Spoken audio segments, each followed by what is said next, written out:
भाजप शिवसेनेला slow poison देऊन संपवण्याचा प्रयत्न करताय. भाजप शिवसेनेचं मुंडकं छाटताय.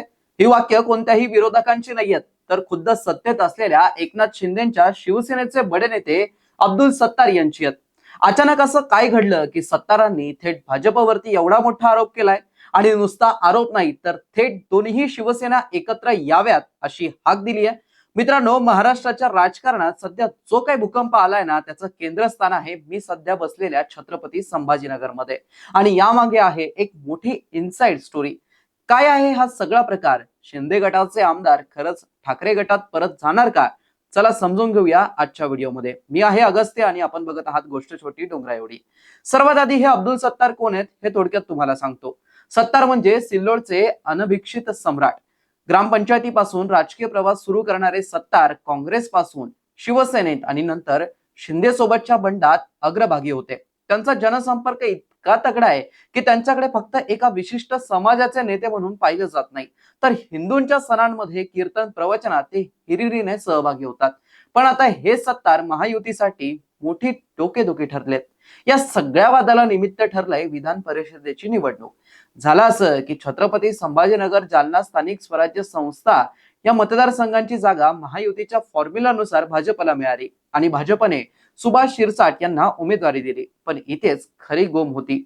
अब्दुल सत्तारांना ही जागा त्यांचे चिरंजीव म्हणजे समीर सत्तार यांच्यासाठी हवी होती.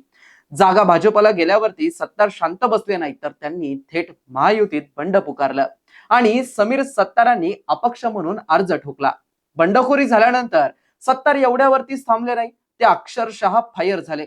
त्यांनी थेट भाजपचे मंत्री आणि जिल्ह्याचे सहपालकमंत्री अतुल सावे यांच्यावरती निधी अडवल्याचा गंभीर आरोप केला. मराठवाड्यात शिवसेनेची अवस्था गंभीर आहे असं म्हणत त्यांनी भाजपवरती स्लो पॉइझन देण्याचा आणि शिवसेनेचं मुंडकं छाटण्याचा घणाघाती आरोप केला. नुसतं एवढंच नाही तर दोन्ही शिवसेना एकत्र याव्यात असं म्हणत त्यांनी थेट भाजपच्या जखमेवरती मीठ चोळलं. यातच आगीत तेल ओतण्याचं काम केलं एका अचानक झालेल्या भेटीनं. नगर जिल्ह्यामध्ये समृद्धी महामार्गावरती अब्दुल सत्तार आणि शिवसेना उद्धव ठाकरे गटाचे नेते अंबादास दानवे यांची अचानक गळाभेट झाली. रस्त्यात गाड्या थांबवून या दोन नेत्यांनी एकमेकांची गळाभेट घेतली आणि रंगवून गप्पा मारल्या. दानवे यांनीही नुकतंच दोन्ही शिवसेना एकत्र याव्यात असं विधान केलं होतं. त्यामुळे या महामार्गावरच्या भेटीने राजकीय वर्तुळात खरंच दोन्ही शिवसेना एकत्र येणार का या चर्चेला आता उधाण आलंय.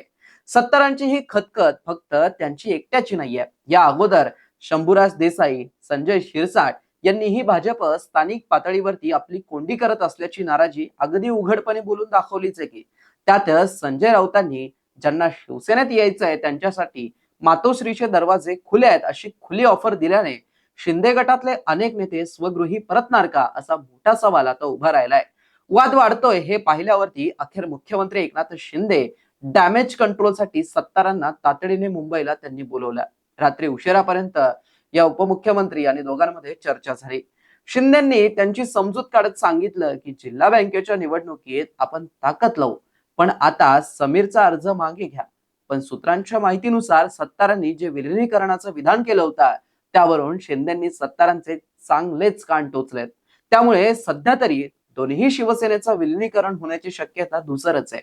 पण राजकारणात कधी काय होईल हे कुणीच सांगू शकत नाही. सत्तार आता नेमकी काय भूमिका घेतात हे पाहणं अगदी महत्वाचं ठरणार आहे, कारण यावरूनच या महाराष्ट्राचं आणि छत्रपती संभाजीनगरचं पुढचं राजकारण अवलंबून असणार आहे. मित्रांनो, तुम्हाला काय वाटतंय की अब्दुल सत्तारांचं हे बंड खरंच काही मोठा बदल घडवून आणेल का आणि दोन्ही शिवसेना भविष्यात एकत्र येतील का? तुमचं मत कमेंट बॉक्समध्ये नक्की सांगा. व्हिडिओ आवडला असेल तर लाईक करा, शेअर करा आणि अशाच नवनवीन राजकीय इनसाइड स्टोरीसाठी चॅनलला नक्की सबस्क्राईब करा. धन्यवाद.